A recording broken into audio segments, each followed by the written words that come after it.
আজকের এই বুক লঞ্চিং অনুষ্ঠানের উপস্থিত সম্মানিত সভাপতি, চেয়ারম্যান ফার্স্ট সিকিউরিটি ইসলামী ব্যাংক পিএলসি জনাব মোহাম্মদ আব্দুল মান্নান, উপস্থিত আছেন আমাদের সর্বজন শ্রদ্ধেয় ব্যক্তিত্ব ধর্ম বিষয়ক মন্ত্রণালয়ের মাননীয় উপদেষ্টা ডক্টর আফম খালিদ হোসেন, উপস্থিত ইসলামী ফাউন্ডেশনের সম্মানিত ডিরেক্টর জেনারেল মহোদয়, গ্রন্থ আজকের যে পুস্তক উন্মোচন হবে সেই পুস্তক আধুনিক চিন্তাধারা মতবাদের সম্মানিত লেখক জনাব ডক্টর আহমেদ আলী এবং আজকের অনুষ্ঠানের পরিচালক জনাব শহীদুল ইসলাম, নির্বাহী পরিচালক বাংলাদেশ আইন ও বিচার ইসলামিক রিসার্চ সেন্টার, এবং আপনারা যারা আছেন সবাইকে সালাম ও শুভেচ্ছা। আসসালামু আলাইকুম ওয়া রাহমাতুল্লাহি ওয়া বারাকাতুহু। আমাদের হাতে বেশি সময় নেই। আজকের এই বুক লঞ্চিং অনুষ্ঠানের আমি প্রথমে মনে করেছিলাম যে আজকের লেখক আমাদের সামনে মূলত বইয়ের সব কিছুই তুলে ধরবেন, তখন আমাদের জন্য সুবিধা হবে এই বইয়ের কিছু বিষয়ের উপরে আলোচনা করার। আমি ওনাকে ধন্যবাদ জানাবো বর্তমান সময়ে এমন একটি চমৎকার বই লেখার জন্য, যার শিরোনাম আধুনিক চিন্তাধারা মতবাদ। ওনার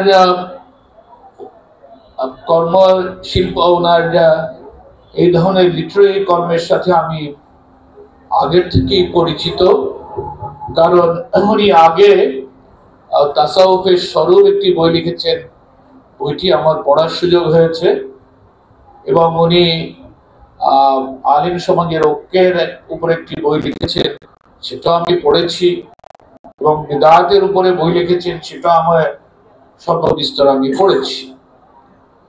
আমি লেখকের যে মূল লেখার চরিত্র, সেই চরিত্র যদি আমি কোনো বৈশিষ্ট্যের ধারায় মন্তব্য করি, ওনার লেখা স্বচ্ছ, প্রাঞ্জল এবং বোধগম্য এবং যুক্তিভিত্তিক।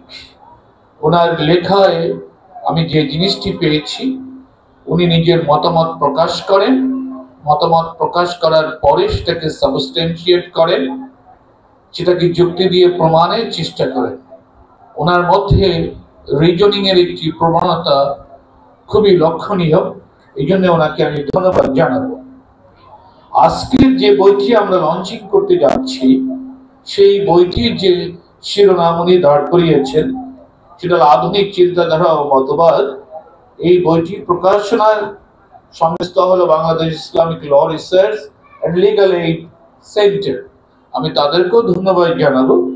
বইটি চমৎকার কলাবর, দেখতে সুন্দর, গেটআপ চমৎকার, এবং এই বইটি প্রকাশ করার জন্য, উপযোগী বই প্রকাশ করার জন্য তাদেরকে ধন্যবাদ জানাবো।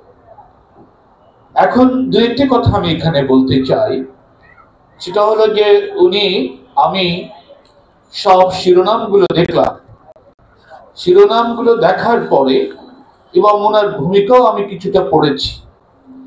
আমি যদি এই বইটি লিখতাম, হয়তো আমার সেই যোগ্যতাও নেই, আমি লিখলে কিন্তু শিরোনামটি একটু চেঞ্জ করে দিতাম। ওনার এই আধুনিক চিন্তাধারা এবং মতবাদ, প্রকাশক বলেছেন এটা একটি গবেষণা ধর্মী বই, কিন্তু আধুনিক চিন্তাধারা মতবাদ এই শিরোনাম কিন্তু প্রকাশ করে না যেটা একটি গবেষণা ধর্মী বই। তবে আমি হলে এটা লিখতাম আধুনিক চিন্তাধারা মতবাদ ও ইসলাম, কারণ উনি চেষ্টা করেছেন থ্রুআউট দ্য বুকস যে বর্তমান বিদ্যমান যে সমস্ত মতবাদ তথা অষ্টাদশ শতাব্দী থেকে শুরু করে পশ্চিম ইউরোপে সৃষ্ট যে সকল মতবাদ এবং এই পর্যন্ত এখনো পর্যন্ত যে ইউরোপীয় ধারায় যে মতবাদের সৃষ্টি হচ্ছে, সেই মতবাদের সাংঘর্ষিক বিষয়গুলো যেটা ইসলামের সাথে যায় না, সেই পয়েন্টসগুলো কি কি, এবং সেখানে ইসলামের যে শ্রেষ্ঠত্ব, ইসলামের যে মতবাদগুলো, যেমন সে ফর এক্সাম্পল উনি ম্যাটেরিয়ালিজমের কথা বলেছেন, বস্তুবাদের কথা বলেছেন। উনি ডায়ালেকটিক ম্যাটেরিয়ালিজম, আপনারা জানেন যে কার্ল মার্কস এবং হেগেলের ডায়ালেকটিক ম্যাটেরিয়ালিজম আর ফ্রেডেরিক অ্যাঙ্গেলস মনে হয় যে ডায়ালেকটিক ম্যাটেরিয়ালিজম কথা বলেছেন। ডায়ালেকটিক ম্যাটেরিয়ালিজম কোথায় কোথায় ইসলামকে আঘাত করে, এই বিষয়গুলো আমি মনে করি উনি এত সবিস্তারিত লিখেছেন। আপনারা যে কেউ বইটি পড়লে অবশ্য মতবাদ সম্পর্কে আপনাদের একটি সম্যক ধারণা জন্মগ্রহণ করবে, এটা সন্দেহাতীত ভাবে। এবং উনি কিছু কিছু জায়গায় আমি দেখেছি যে জিনিসগুলো উনি প্রথম পর্যায়ে দার্শনিক মতবাদগুলো কিন্তু সাথে সাথে দিয়েছেন জীবনের প্রতি দৃষ্টিভঙ্গির বস্তুবাদ বনাম ইসলাম। এরকম সব জায়গায় আছে যে বস্তুবাদ বনাম ইসলাম, এ দিয়েই বস্তুবাদের যে সমস্ত বিষয়গুলো ইসলামকে কন্ট্রাডিক্ট করে সেই বিষয়গুলো উনি আনার চেষ্টা করেছেন। বস্তুবাদ বনাম ধর্ম, কিন্তু সেখানে সেকুলারিজম এবং ইসলাম, সেকুলারিজমের কুফল এবং সেকুলারিজমের পরে উনি কুফল লিখেছেন, মুক্ত চিন্তার বিষয় লিখেছেন, এবং উত্তর আধুনিকতাবাদ পোস্ট মডার্নিজম সম্পর্কে উনি লিখেছেন, এবং বর্তমান প্রচলিত ফ্যামিনিজম, এই ফ্যামিনিজম এবং ইসলাম এই সম্পর্কে লিখেছেন, জাতিসংঘের নারীবাদ সম্পর্কে লিখেছেন, আপনারা আজকে ট্রান্সজেন্ডার বলে ট্রান্সজেন্ডারিজম উনি লিখেছেন সব জায়গায়। এবং ইভেন আন্তঃধর্মীয় সংলাপ, যেটা আমার ইন্টারফেইথ ডায়ালগ নামে আমরা একটি লিবারেল কনসেপ্ট, যেটা উনি চেষ্টা করেছেন বোঝাতে যে আজকে যে সবচেয়ে বেশি আমাদের বিচ্যুতির কারণ সেটা হলো আমরা লিবারেলিজমকে বিশ্বাস করি।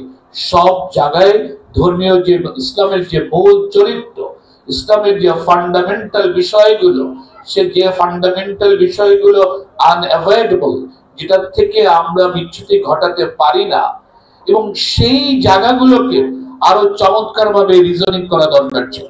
আমি একটি কথাই বলেই শেষ করব, যেটা আমরা বলি যে মুমিনদের,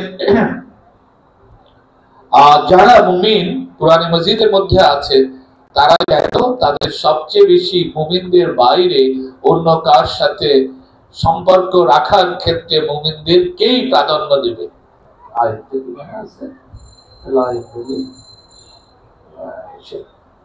মুমিনদের সম্পর্কে। কিন্তু এখন আমাদের জিজ্ঞাসা সেটা হলো কি, আপনি যদি হিউম্যানিজমের দিকে যান, যারা মানবতাবাদের কথা বলে, এখানে ইসলামের সাথে ধর্ম এবং মানবতাবাদ, এই ধর্ম এবং মানবতাবাদ কি সাংঘর্ষিক? যেমন রাসূল পাক সাল্লাল্লাহু আলাইহি ওয়াসাল্লামের ধর্মে, রাসূল পাক সাল্লাল্লাহু আলাইহি ওয়াসাল্লামের যে আনিত দ্বীন ইসলাম, ইসলাম কি মানবতাবাদের বিপক্ষে? মানবতাবাদের কোন অংশ ইসলামকে আঘাত করে? সেটা হলো মানবতাবাদের, যেমন আমরা বলি ইন্নামাল মুমিনুনা ইখওয়া, এই যে ব্রাদারহুডের কনসেপ্টটি, আধুনিক আন্তর্জাতিকতাবাদে ব্রাদারহুডের কনসেপ্টটা হলো সকল মানুষই ভাই ভাই। কিন্তু ইসলামের মধ্যে, ইসলাম কিন্তু কোরআনের আয়াতে বলে ইন্নামাল মুমিনুনা ইখওয়া, এই ধরনের অনেক বিষয়গুলো আছে। যেমন রাসূল পাক সাল্লাল্লাহু আলাইহি ওয়াসাল্লামের প্লুরালিস্টিক সমাজ, বহুত্ববাদী সমাজ, মদিনার যে সমাজ, সেখানে রাসূল পাক সাল্লাল্লাহু আলাইহি ওয়াসাল্লাম যে মদিনার যে সনদ, এই যে শান্তি চুক্তি করেছিলেন, যেখানে উনি রিকগনাইজ করেছিলেন বহুত্ববাদকে, তাহলে ইসলাম কিভাবে বহুত্ববাদকে প্রমোট করে? ইসলাম প্রতিবেশীর সাথে সম্পর্ক সৃষ্টির মাধ্যমে কিভাবে ব্রাদারহুডকে এনলার্জ করে, এক্সপান্ড করে, এই বিষয়গুলো কিন্তু আজকে দাম্ভিক বিষয়। এই বিষয়গুলো ইসলাম এবং পাশ্চাত্য মতবাদের যে দাম্ভিক বিষয়গুলো আছে, যেখানে তারা প্রমাণ করে যে ইসলাম যদি আমরা অনুসরণ করি, কোন জনগোষ্ঠী অনুসরণ করে, সে একটি সম্প্রদায়গত বিষয় হয়ে দাঁড়াবে, সেটা একটি সম্প্রদায়গত চিন্তা থাকবে।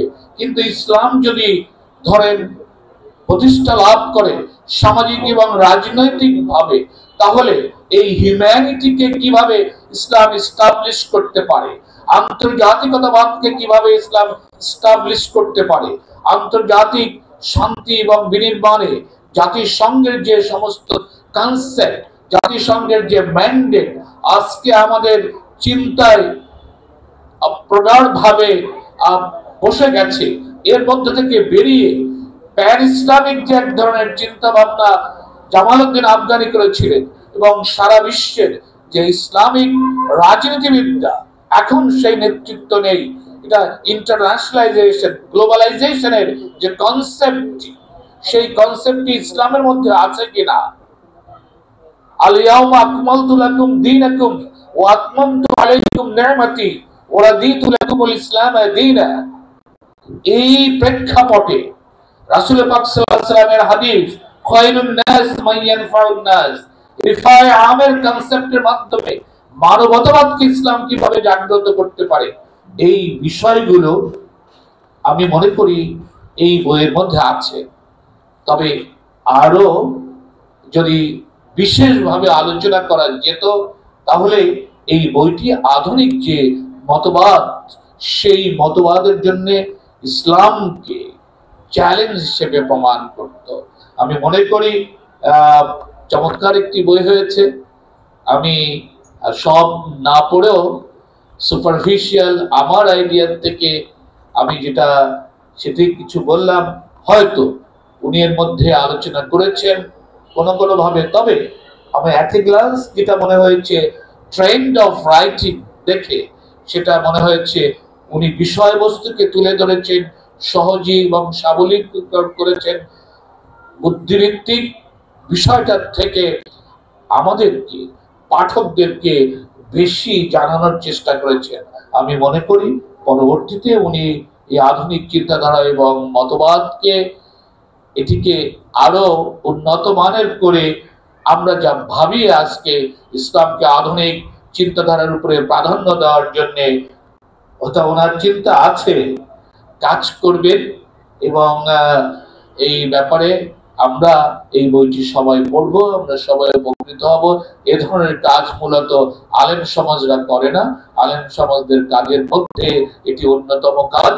সেজন্য পরিশেষে আমি ওনাকে ধন্যবাদ জানিয়ে শেষ করব। আপনাদের সবাইকে ধন্যবাদ। আসসালামু আলাইকুম ওয়া রাহমাতুল্লাহি ওয়া বারাকাতুহু।